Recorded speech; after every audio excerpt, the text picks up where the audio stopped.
PPPC administration and Civil Defense Commission visited and assisted families affected by a windstorm in Beirut and Dazel housing scheme on the east coast of Demerara.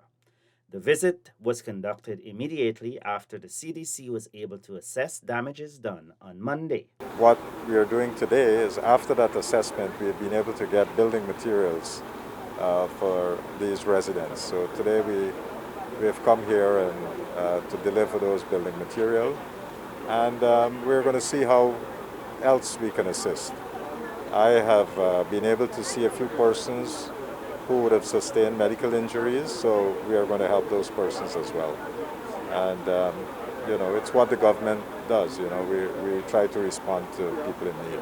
Meanwhile, Minister within the Ministry of Housing and Water, Susan Rodriguez, and Minister of Labor, Joseph Hamilton, reiterated government's commitment to providing support to all Guyanese. We always are on the ground.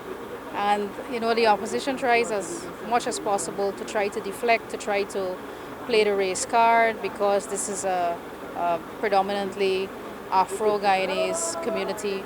But that wouldn't stop us from coming into these communities. The assistance that we give is across the board.